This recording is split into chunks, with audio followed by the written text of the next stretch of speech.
So you've been learning Mandarin for a while, you know the basic grammar structures, you've studied at least 1,000 characters, and you can read a lot of what you see online, like social media and things.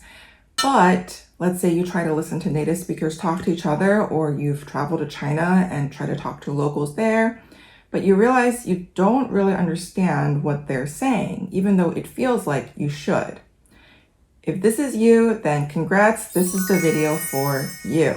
Welcome back to the channel. My name is Julie and I'm a linguist. I'm also a native Mandarin speaker. And today I'm going to give you 4 main reasons why you still have difficulty understanding spoken Chinese and what you can do about it. So there are going to be 4 reasons. And the first reason is homophones.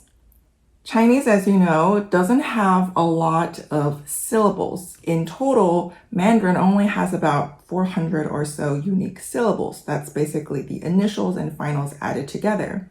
If you compare that with English, English has upward of 15,000 syllables. So there's just not a lot to play with here. And if you add on the tones, Mandarin has 4 tones. In total, Mandarin only has about 13,000 usable syllables. So what is the situation here? Is Chinese just not as complex as English? Well, I would beg to differ, right? So the thing is that Chinese people get used to homophones or near homophones because a lot of everything they hear are homophones or near homophones, basically words that are like 1 tone or 2 tones different, or 1 vowel different, or 1 final different. So objectively, the word differentiation is going to be a little bit harder. So for example, you might have heard of, people studying Chinese, they're like, I can't figure out if it's 睡觉 or 水饺, right? And that is something that I wanted to talk about today. So is it really harder for Chinese people to understand their language, to differentiate the words that they're hearing? And the answer is no, Chinese people don't really get confused. And why is that? Because Chinese is very context dependent. So what that means is the proximate context is very important. So proximate context is basically like the words right in front of or right after a certain word is really going to give you a lot of information about what that word means. So in Chinese, if you heard of the can be used as a very important place marker word. So for example, like 漂亮的女孩, you know that the de is basically a place marker to have, okay, here's an adjective, and then behind it is a noun. So you can kind of use the as a kind of way to help you kind of organize a Chinese sentence. You can also use something I really think is important, basically measure word and word combinations.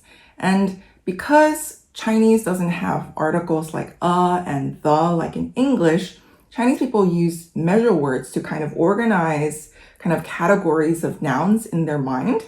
So why this is helpful is that there are a lot of similar sounding words that are used in everyday Chinese, but then they have different measure words that relate to each one. So these can really help you kind of differentiate, if you didn't hear the specific tone of some word, if you didn't hear the vowel or the final correctly, you can use the measure word to kind of help you decipher what the speaker is trying to say.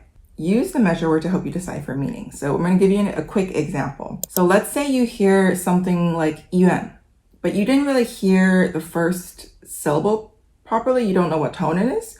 So you think in your head, okay, it can be one of 2 things. It can be 医院, which is hospital, or it could be 4th tone, 意愿, which means wish or desire. And these are, of course, very different.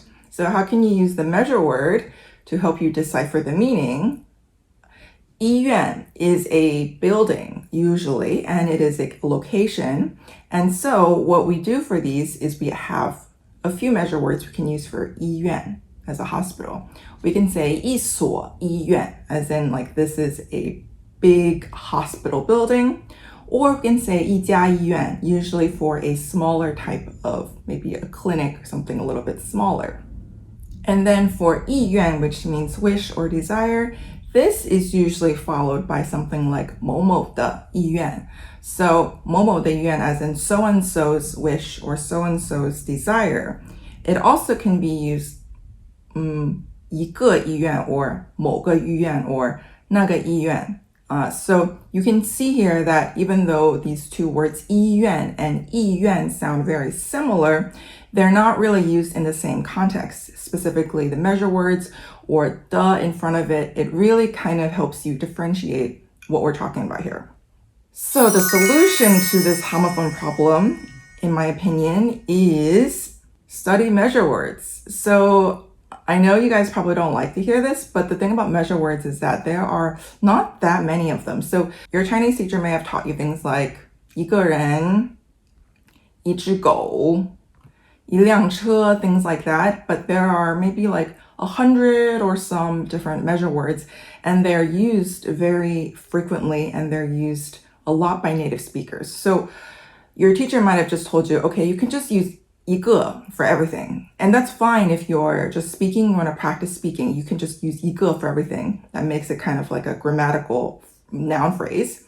But if you're listening to native speakers and you want to improve your listening skills, I would say native speakers use a lot of measure words to basically kind of categorize things in their minds. Like, for example, like 一棵树, right? Or, you know, 一条街 is just makes a lot of sense to them. Like a native speaker would never say 一个街 or 一棵树. It just doesn't really make sense. They might say 那个树 after if they already talked about the specific tree and then they're just talking about kind of like referring to that tree, they will use 个. But the first time a Chinese person brings up a new topic, they usually use the proper measure word to kind of just like, okay, this is the thing I'm talking about, so you don't get confused. And so Chinese people use measure words to kind of just basically kind of roadmap for the listener, like what exactly they're saying. Something else that I think is not really emphasized a lot in measure word education is measure word related to actions. So you may have, heard that, 一个人,一只狗,一棵树,一本书, things like that. That's just another one. 一棵树,一本书. Yeah, so right. So 树 and 书 sound very similar, but you can differentiate them based on the measure word. Okay, just a side note. So measure words actually relate to actions a lot of the time, or basically things that are like physical movement or something that's like occurring, an event or something. And these are really not often, I would say, stressed in education. So I just wanted to bring your attention to some of the ones that I think are really useful. So when something happens like an event, there are often two measure words used, 一场 and 一次. So I would say 一场 is really useful for kind of like big things that are happening. So you can use it for like 一场演唱会, 一场表演, right? And you can use it for like performances, right?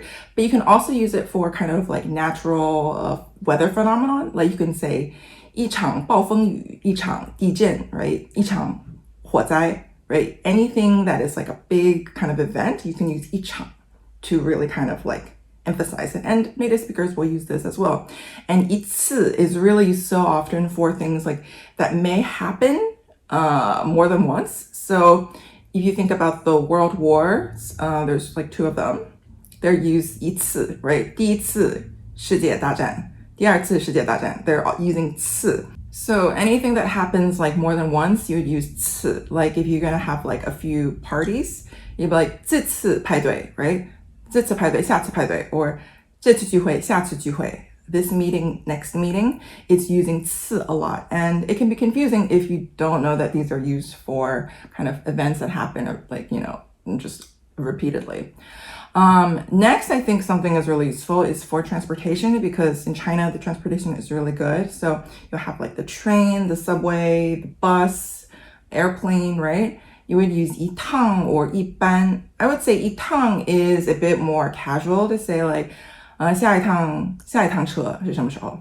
So when is the next train? Or 班 can be used for trains. I would say used a lot for airplanes. So like 下一班飞机, the next kind of scheduled flight, 下一班飞机是几点? Things like that. I think this is really useful. People use it all the time. And then for actions, I think is really useful. There are two words used a lot, 一翻 and 一下. So 一翻 is just, it is such a commonly used measure word that native speakers love to use. So like, 他考虑了一番. Of course, you can say 他考虑了. It just sounds very.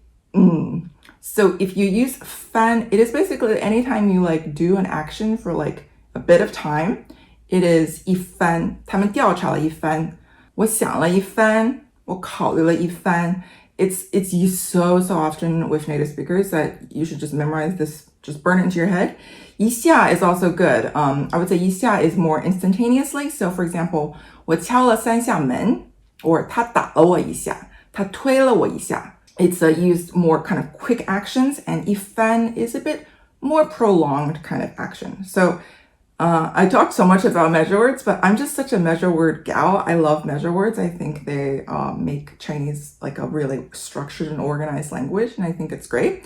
And I made a video specifically about measure words that you should know. If you're interested, please click here. So moving on to the second main thing that is stopping you from understanding spoken Chinese, in my opinion, is vocab. In any language you learn as a foreign language, you probably don't know enough vocab. But you're telling me, Josie, I actually did the research. I know that you only need about 2,000 to 3,000 characters to be able to read a newspaper, and like newspapers are complicated. So I already studied like 1,000 to 2,000. I should be like most of the way there. And let me just stop you for a second. Let's do some comparison with English. So native English speakers, there's been a lot of research that shows how many words that native speakers know. So for teenagers, it's said that native speakers know about 20,000 words in high school. And then once they go to college, they graduate, they will know about 40,000 or so words because they have taken like specialized study in some area, and then there's a lot of jargon with each like major. So you can see that there is a big difference here between 20 to 40,000 words and 2,000 to 3,000 characters that Chinese people know. So the issue with this is that Chinese doesn't really have words. Okay, that sounds crazy, but Chinese doesn't really have words. Chinese is made up of things that we know as characters. And what a character is basically a sound and sometimes have meaning in one syllable morpheme. And most of these morphemes can stand alone. Most of them more often are found in like disyllabic words. And so we can't really know exactly how many words a Chinese native speaker knows. But if we assume that Chinese is as complicated as English, Chinese speakers should technically know around 40,000 words by the time they're an adult, right?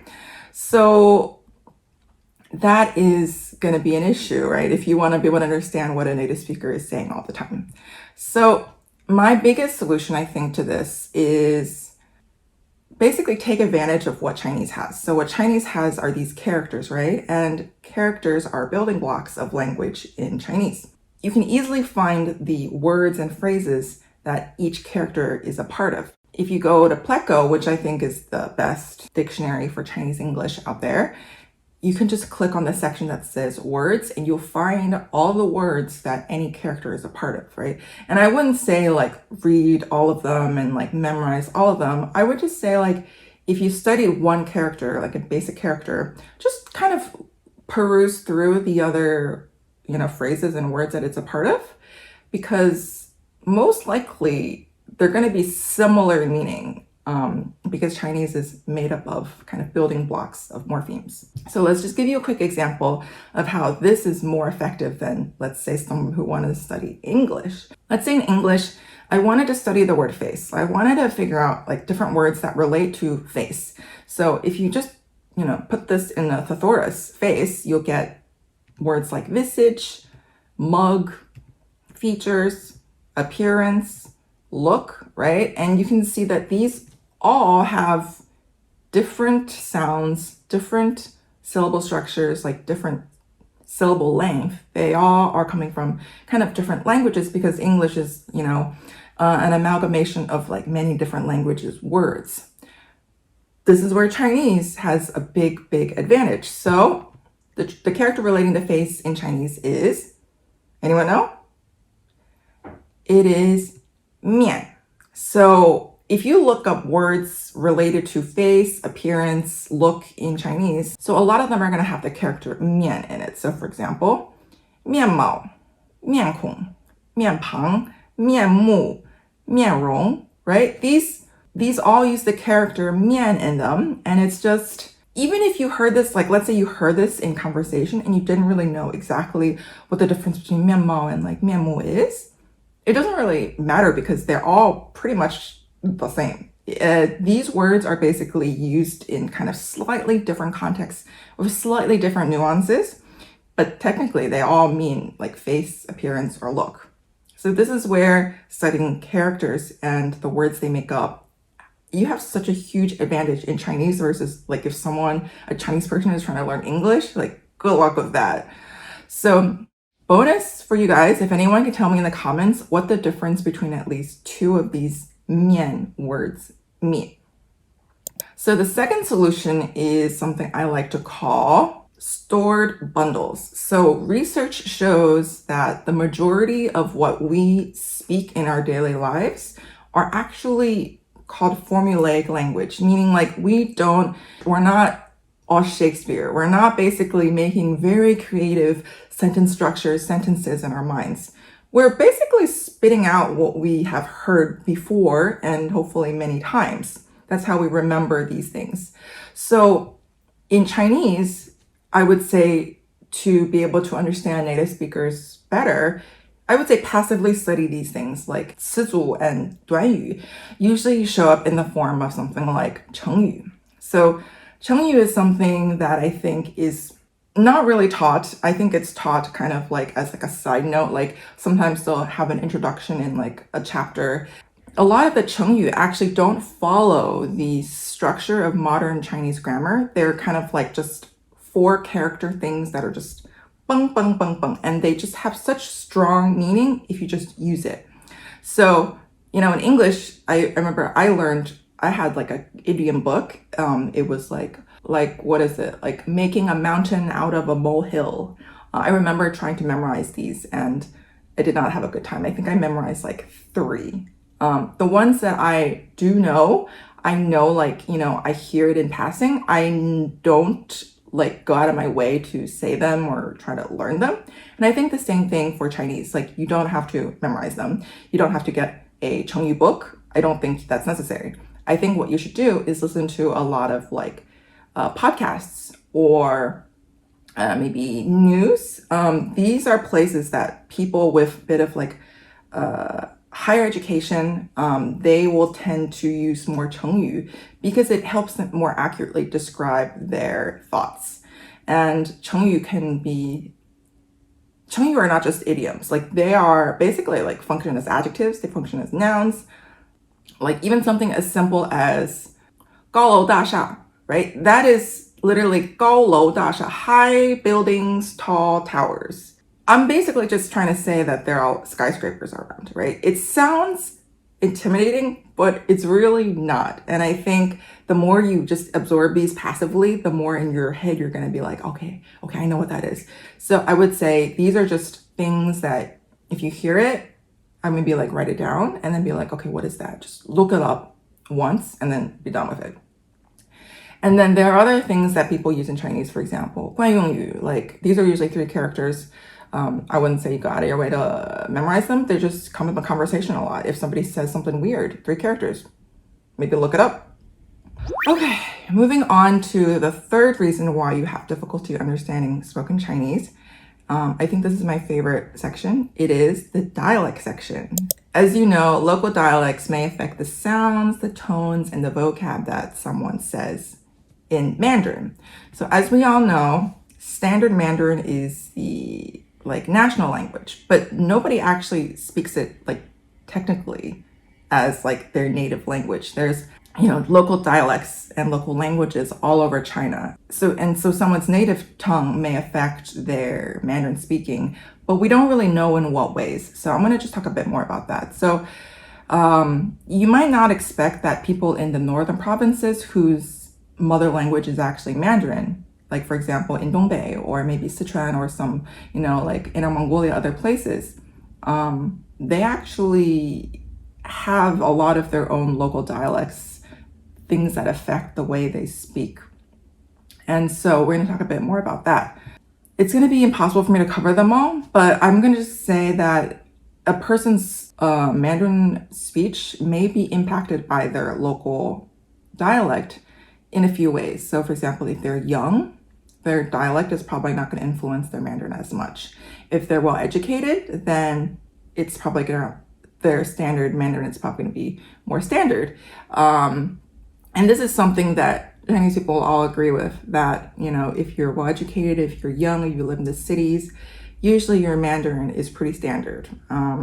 But, if they talk to like their local friends from their hometown, they may just switch back to their local dialect, like that.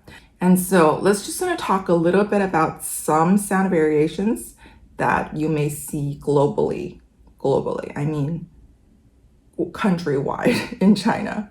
So in terms of phonology, there are some universal variations. So for example, the lack of retroflex. So instead of j, people would say z. Instead of sh, some people say s. Instead of ch, some people say ts.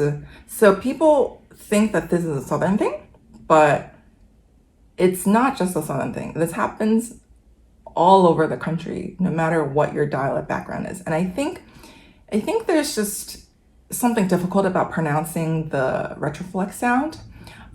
This even happens in the north sometimes. A lot of people would just, ch becomes t, right? It is just easier to say, even for a Dongbeiren. So something that happens that's really funny is actually you're going to have the opposite as well. So non-retroflex sounds become retroflex. And I've heard this many times, like for example, 一次 will become 一次. And this could be a few different reasons. Like some people from the South, they know that they pronounce no retroflex, so they'll overcorrect their non-retroflex sounds to be retroflex. That happens a lot. I've actually seen the same person turn retroflex into non-retroflex and non-retroflex into retroflex. I've actually seen it in the same person more than once. So this is just something that happens, something that you may have to just get used to as a listener, a learner of Chinese. And there's also NL-free variation in a lot of places in the north, in the south. This happens a lot of places. So instead of no, you get l. Instead of l, you get n. And it's just, you can't really predict when it's going to happen. So if we're going to look at some specific northern variations, and I know this very well because I am from the north, we have to talk about erhua, right? So in standard Mandarin, there is erhua built in, like they'll teach you, instead of saying 这里, they'll teach you 这里, but then they'll also teach you 这儿, right? A very light, cute sound, right? But in the north, a lot of northern people, Beijing people, Dongbei people, we're not going to be cute, right? Instead of 出门, we don't say cute. We say 出门. There's a very strong sound that kind of just rolls at the end. And I'll say this for pretty much every word that I can do it on. Like, if we can add an sound, we'll add an sound to it. Like, trust me, we will. And it does not sound cute. Okay, and then another thing that happens with northern people especially is that words that actually have tones on them, like the second syllable just loses the tone. Like, it just tends to lose the tone. So for example, the word 先生 is supposed to be tone 1, right? But a lot of times what northern people will end up saying is just like 先生. No, it's 先生. So what happens here is that this leads to a bit of stress and staccato in your speaking.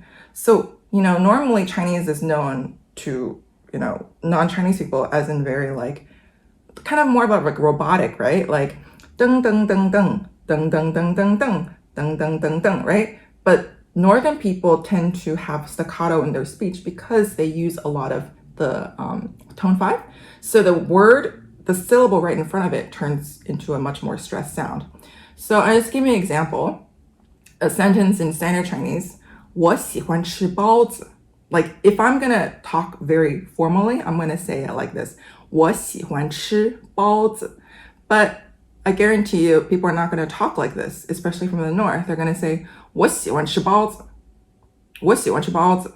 So you get a bit of a staccato, and the sounds that are de-stressed tend to be really short, really quick, and quiet. So it may be hard to hear them. So if you encounter these people, just be aware, maybe ask them to speak a little bit slower and not use so much 轻声. Another thing that I have noticed is that there are people around Beijing area, especially Tianjin, they tend to pronounce like the W as a soft V sound. So this V sound is like, it's not a hard V sound, it's like a soft V sound. So instead of 为什么, they'll end up saying like 为什么,为什么,为什么, 我为什么这么做? And it is actually, I find, quite cute and quite nice. So something to be aware of. So let's talk about the South. So we know that the South has so many different dialects, so many different languages down there that I don't understand. There is no way for me to summarize everything that they're going to say. But I think that if someone is well educated from the South, they're probably not going to have their local dialects too influenced in Mandarin. So the thing I see the most often in the South is that the NG and the N sounds tend to merge. And I don't mean that like NG just turns into N. I mean that NG words and N words tend to sound the same. They merge into like one sound. So for example, like if you have the standard Chinese word 正, right? In the South, it ends up sounding a bit like 正. Like it's not fully N and it's not fully NG ending. It's the same thing with something like that's supposed to be Chan. It's like Tan. Yeah, so it's like a kind of a quiet NG. They both just turn into an NG sound. Very nice, very pleasant to hear actually, but just not as like strong as in the North. So something else that I've heard, and this is from the Shanghai people, and Shanghai is not really the South, but we're just going to put in the South for now. So Shanghai people, as you know, Shanghai has their own dialect, Wu, and in the whole Zhejiang area, you're going to hear a lot of this Wu. And I think especially if they're very proud of being Shanghainese or if they're more local, like countryside people, they may have very strong Wu influence in their Mandarin. So they tend to pronounce the NG sound as like a nya sound, and they'll turn nung, for example, into like a nyung kind of sound. Very nice, very pretty. Let's talk about tones. So tones is going to be a really tough one. As you know, I love tones and I've researched tones, but there are so many different variations of tones all throughout China. As we know, there are different language systems within China and they have their own dialects within them. So I can't even give you like, here's what a Sichuan person or here's what a Fujian person, what their tones are going to sound like, because within each area, there's going to be so much variation. But I'm just going to say that they all have their own tone spaces. They all have their own kind of how many tones they have, how many sounds of variations they have. It's just going to vary. Some have 4, like Mandarin, some have up to 9, right? And it's really hard to predict how their native language's tone system is going to affect their Mandarin tone pronunciation. And as we know, less educated tend to have more kind of local tone flavor. But I would say most educated people, they would not really get their tones confused most of the time. So let's just compare the standard Mandarin tone space with a similar another Mandarin language's tone space. So the standard Mandarin tone space, as we know, is like this on the left. And let's just compare it with a Henan dialect's tone space. So this is going to be 驻马店. 驻马店Hua's tone space. So 驻马店is a city in Henan, which is, not that far from Beijing actually, but they have a substantially different tone space. So they have 4 tones like in standard Mandarin, but their tone space, like the tones are completely different. Not just the contour, not just the height, like everything is different. The only thing that is similar is tone 4. Everything else, I'm gonna say it's like an opposite of standard Chinese, to be honest with you. And I'm not gonna say that someone from Zhoumadian is gonna have these tones when they speak Mandarin. I think that most of the time they wouldn't. I think most of the time they would sound like standard Mandarin. But it's possible that if they get emotional, for example, if they're talking like about something that's really, meaningful to them, or they're angry or something like that, I think it's possible that the Zhoumadian tone space may kind of bleed into their Mandarin tone space. It's quite possible. I know for me, myself, like Dongbei's tone space is a little bit shorter than standard Mandarin. And if I speak with like locals, or if I speak and I get really upset, or my tone space tends to go a little bit in the Dongbei tone direction. So just something to be aware of. So let's lastly look at vocabulary. I mean, each dialect, each Chinese language, they have their own preferred vocab. If it's a Mandarin dialect, it's more likely that they're going to put their local vocabulary into their Mandarin speech. So for example, the word 东西 means thing in standard Mandarin, but in the Northeast, in Dongbei, we like to say 玩意儿. So I do know that 玩意儿 is like a Dongbei specific thing. But depending on my mood, I might actually just end up saying 玩意儿 to a non-Dongbei person and they get confused. And then I'm like, oh, 东西. So sometimes it just slips out, you don't know for sure. So I lived in Hong Kong for a bit, and I know that they have their own words for so many words. So we're not even gonna try to cover all of them, but yeah is a word that doesn't exist in standard Chinese. It's a Cantonese word for thing or 东西, right? If you say, what is that thing? 什么东西? They'll say, 乜嘢, right? What is it? So I don't think a Cantonese person will necessarily say yeah when they are speaking Mandarin. But if they get confused, I mean, maybe they can't think of the right word. So another funny one I wanted to mention is the word 女儿. So 女儿 is the standard word for daughter, right? But my mom never calls me 女儿. She calls me 闺女. And this is something is specific to the Northeast. And depending on where you're from in China, you're going to have different words for this. So I know that in Shanghai, they will use a different word, a different character altogether. They call it like 女女. It is what they call their daughter in Shanghai. So maybe you hear that somewhere and you'd be like, what is that? Now you know. Okay. So what can you do about all of these dialects affecting standard Mandarin? I would say the best thing you can do is just listen to people from different provinces talk, right? Nowadays, there's like 油管, right? There's 油管. There's YouTube. There's tons of Chinese people actually making YouTube channels. They have their own channels. They're from different provinces, different cities. They're going to talk with their own kind of dialect flair. You can watch 小红书, right? There's tons of people. I hear some crazy dialects on 小红书all the time. And you can listen to 播客, right? You can listen to 播客. There's so many great podcasts out there. You can find them right in like Spotify or Apple. There's tons of them. They're from different areas. Like I listened to one guy who's from Dongbei. He has like a crazy Dongbei accent, very funny. And then I listened to some from the South, and they have like such a nice, kind of pretty kind of accent. And I just think it's really good to listen to different accents from different areas in China. And in the past, before we had 自媒体, or basically this online content creation, there was basically no exposure to other dialects because the Chinese government would dub over all the TV shows and all of the movies in like very standard Mandarin. And I understand why they do it is because they want everyone to be used to the standard accent so you can understand it and communicate clearly.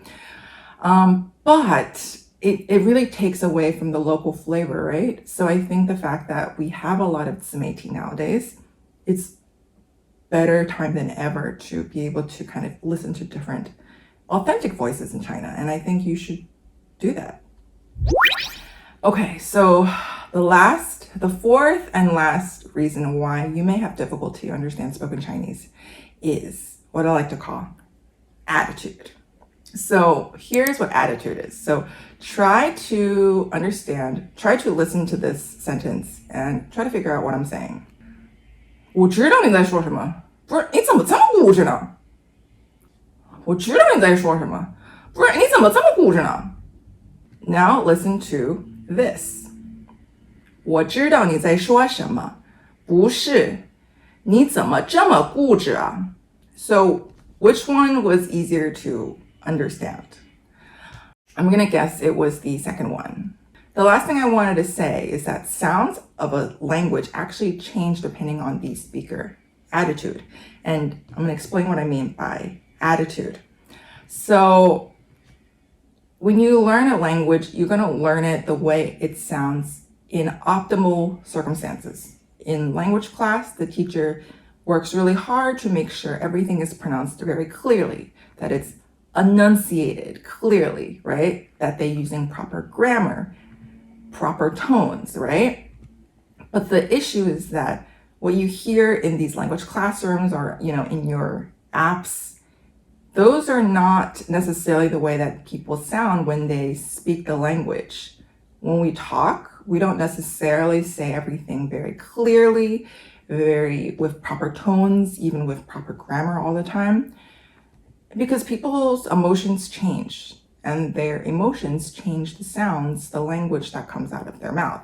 So if you're tired, for example, you're going to under enunciate words. Like, for example, if I talk like this, someone who's not a native speaker of English is going to have a hard time understanding me, right? I'm so tired.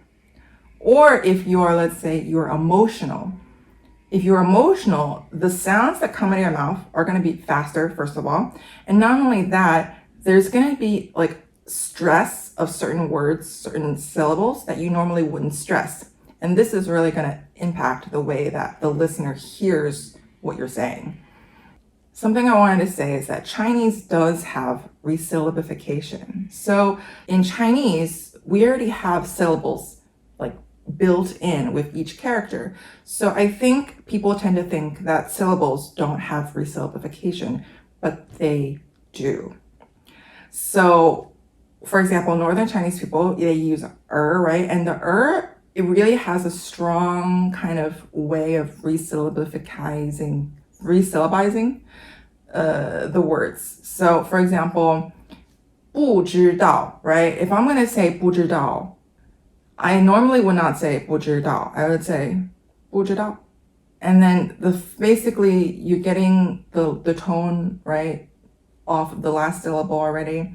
And if I'm like really tired, this is what a lot of Northern people will say. 不知道, 不知道, 不知道.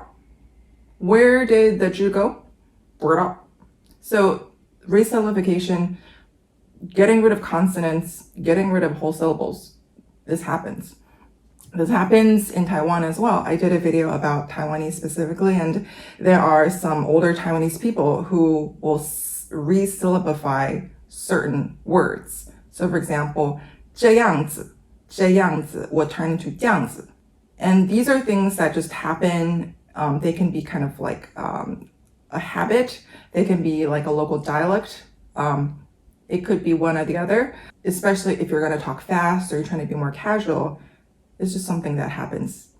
It's human nature. So another thing I wanted to bring to mind is the environment. So obviously when you're learning in a classroom, if you're learning, on an app, you're listening in headphones, you have the sound loud, it's great, it's clear. But what if you're talking to a native speaker, or you're listening to native speakers talk in like a restaurant, a market, a bar, a shopping center, nightclub? There's going to be so much background noise from these places, and it's difficult even for native speakers to understand if it's a very loud environment. So if you are trying to understand it as a learner, it's going to be like 5 times more difficult, right? The takeaway from this attitude section is that it's really important to listen to various people talking while doing various things, right? And in various places, like quieter places, louder places, indoor, outdoor, right? When there's a lot of people talking in the background or no people talking in the background, and in different times of the day too, because people's energy levels change throughout the day. So I would listen to, again, with my previous section about listening to some AT, right? People are vlogging, podcasting, right? Listen to people talking when they're exercising. I mean, when they're out of breath, they're going to sound differently. Like the sounds are going to come out of their mouth differently. When they're cooking, there's going to be some like pots banging. How is that going to influence the sounds that you hear? When people are doing chores, things like that.